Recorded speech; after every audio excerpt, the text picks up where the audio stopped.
Hello guys, this is a Ranger Gamer 06 coming at you live. How's everyone doing today? Today's a game review. But before I begin, subscribe to my channel, hit that like button, and hit that notification button so you won't miss a video. Alright guys, another exciting game review. Uh, connected with my favorite RPG games I've already done a review on. And here it is. Crisis Core Final Fantasy 7. Square Enix, rated T for teen. Here's the spine. And here's the back. You got Zack, Cloud, and a new character named Angeal. If you haven't played the game, uh, not really a spoiler, I don't think, but this guy is actually the original owner of the Buster Sword, not Zack, like we all thought. No, this guy had the Buster Sword first, and then later gets passed on down to Zack, and then, of course, later Cloud. But here's the back of it.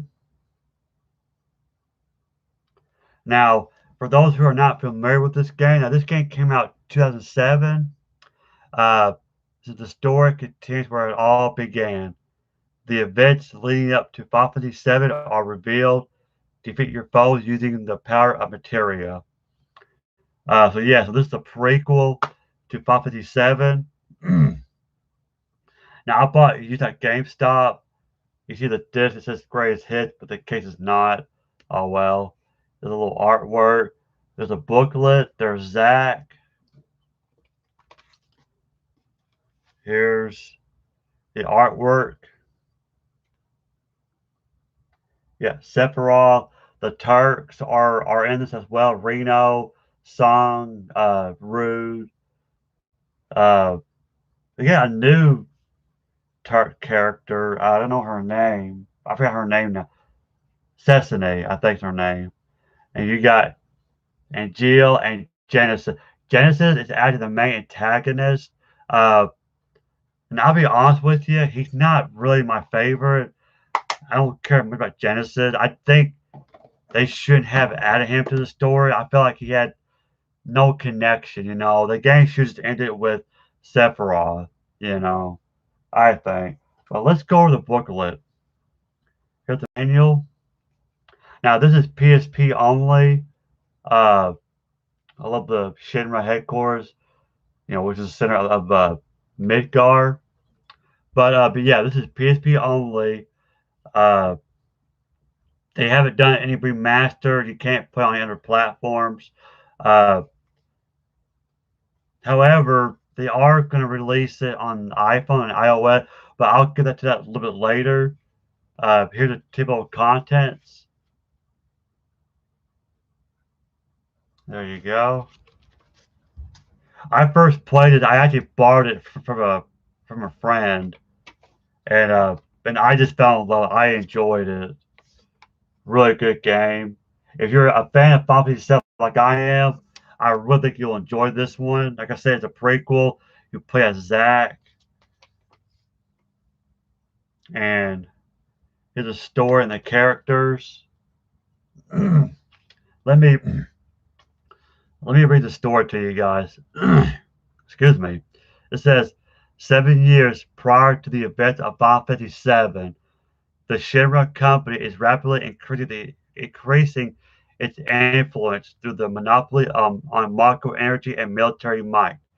With the burgeoning city of Midgar as its base and symbol of prosperity, Shinra is on the verge of establishing absolute dominance over the world.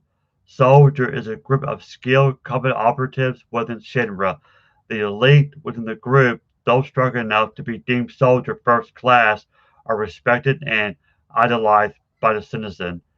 Zack is a young soldier second class who aspires to become a first.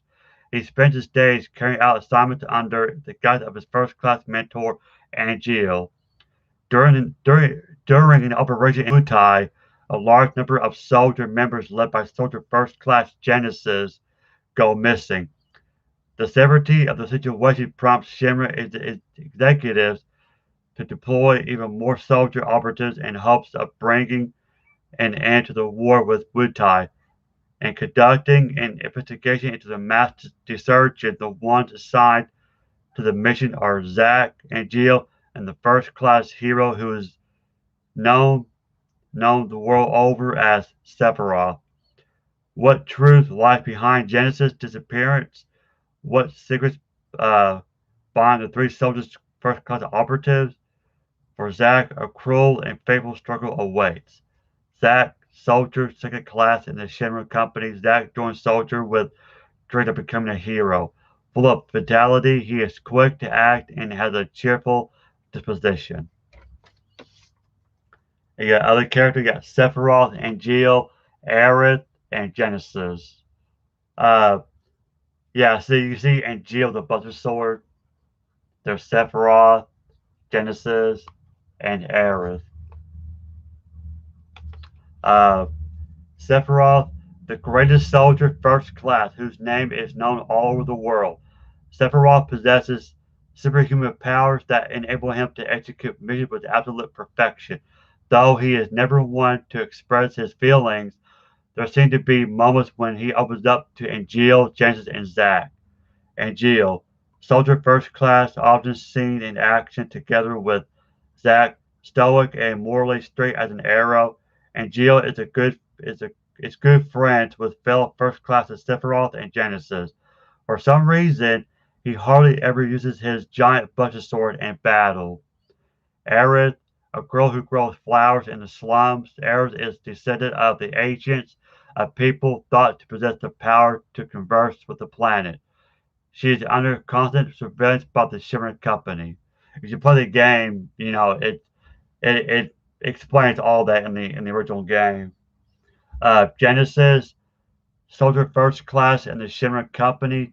Genesis is a devotee of literature, especially the epic poem Loveless.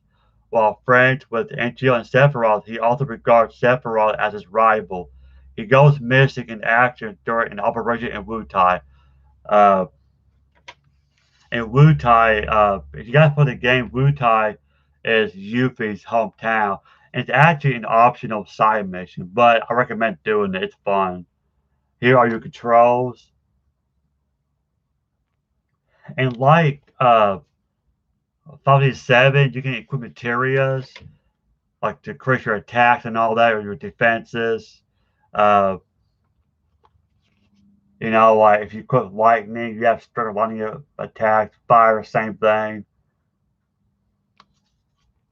I remember when I first played the game, I got to the last dungeon, and there was this boss. I just could not defeat him, so I stopped for a while. But then later, I went back and started playing it again. I did some more of level grinding, and then I was able to beat the game. Yeah, throughout the game, you'll see these chests, these treasures. Uh, you keep a lookout. There's items, materials. They're everywhere. So keep a lookout if you're ever playing this game. Uh, and here's like a battle screen. It's kind of like a limit break. The limit gauge right here. It works like a slot machine. Uh, if you get all the characters, you do like combos. It's a lot similar to limit breaks. Uh, and the gameplay, I think, is like Kingdom Hearts. Like you move around freely and attack enemies. I think that's how the battle system is in Star Ocean game as well. Yeah, DMV, digital mind wave limit gauge. I think if you get all sevens, that's how you level up.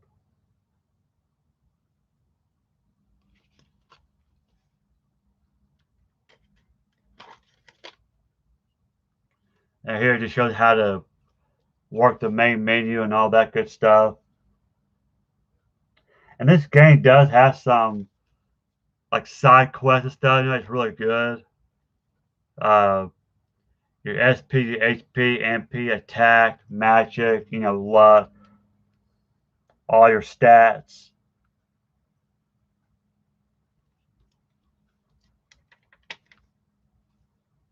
Your items, equipment, and just like the original game, You can equip like different armor. You know, of course, you have the same weapon. You don't change your weapon. But I believe armor you do change. Materia, and there's a new feature called Materia Fusion. You can actually combine materia to make stronger ones. So that's new. That's some you couldn't do in the original game. Uh, but yeah, I've done it before. I forgot what my results were. It's been a while since I played this game. Uh, mission you do like I say you do like extra mission to help level grind your character.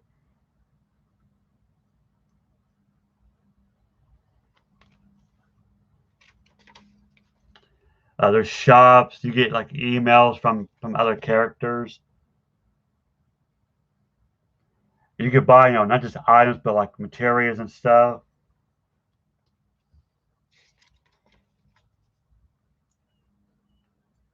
Uh, and it shows how to equip yourself and how to fight enemies. And feel free to pause if you guys want to, so you can read it for yourself.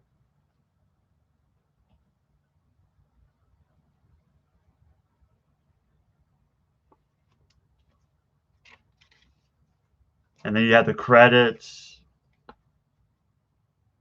all the people who made the game. Well, one thing I can find, yeah, voice acting: Rick Dolman as Zach, Andrea Baldwin as Aerith, Steve Burton as Cloud, Stephen Mark as Lazard, Ryu Yu as Song, Carrie Savage as Cesne, Quentin Flynn, Reno, the same guy who did the voice of Reno and Abbott Children, Crispin Freeman as Rue, Sterling Young as Hollander, Paul Eating as Hojo. I didn't know that. Paul Eating or Eating? I think it's Paul Eating. If I'm not mistaken, he did the voice of Colonel Campbell in the Metal Solid games, and also Zeus in the first God of War game. Yeah, Dave Bow as Wes, Mike Rock as Nero, George Newbern as Sephiroth, Oliver Quinn as Genesis, Josh Gilman as Angeal. So yeah, more credits. Uh, and then it says buy the strategy guide. And you have Final Fantasy Tactics right here. I know they have one on the PSP. I remember playing a little bit of it on the way back on the PS1. I couldn't get into it. Maybe one day I'll give it a try. And then you got like Crisis Core, like Souvenir.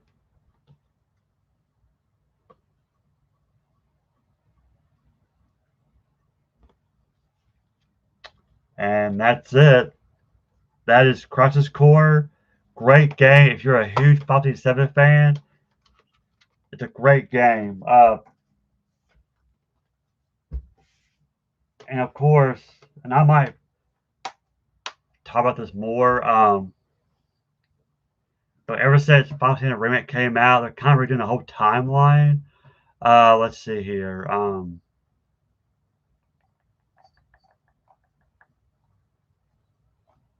If I can find it, it's called. They're calling it. Yeah. So the game story is supposed to be remade from scratch for iOS and Android as part of Final Fantasy 7 Ever Crisis. And I'm going to explain, kind of explore that, and I'll let you guys know what that is. It's from my understanding, they're redoing the whole Final Fantasy timeline. I mean, they're bringing back, Liz, Abbott Children, and Before Crisis. Before Crisis was never released outside Japan, but now for the first time we're going to get it. But here's what I don't understand it though. The Ever Crisis, uh, right here it says it's a role-playing video game planned to be released in monthly episodic installments. The game retells the events from the 1997 video game Final Fantasy VII and all canon titles and the compilation of Final Fantasy VII media franchise, the movie Advent Children, and the video game Before Crisis, Crisis Core, and Dirge of Cerberus. Chapters can be freely selected from a timeline, allowing players to jump between different entries in the series. The battle system draws from the original game's active time battle system. The title will be free to play, but will offer loot boxes that offer random selections of weapons and costumes, and it won't come out until next year. That's very exciting. So I'm guessing that we're doing a timeline, you know, but I wish they would put it on platform and not just on Android and iOS, you know. But maybe in the future they'll put it on the consoles. But yeah, so I can't wait for it to come out because I'm very interested to see how it's gonna play out. I guess because of the remake. But if you guys know more about it, let me know because I'm assuming with the remake it's a new canon. I mean, are they saying this is not canon anymore? The original game not canon anymore? You know what I mean? I don't know what's going on, but it seemed like because, like I said, they're making they're remaking the story from this from scratch.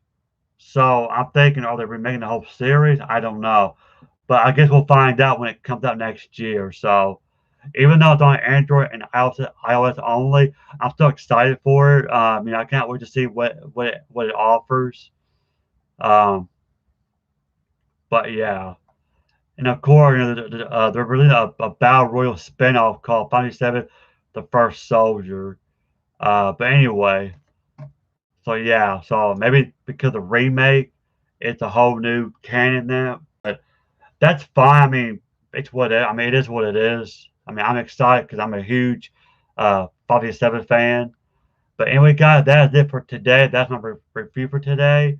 I'll see you guys Monday, my other reviews. So I hope you enjoyed it. Subscribe to my channel if you haven't already. Hit that like button for me and hit that notification button so you won't miss the video. Guys, this is a Ranger Gamer 06. Thank you for watching, and I'll see you guys later. Bye.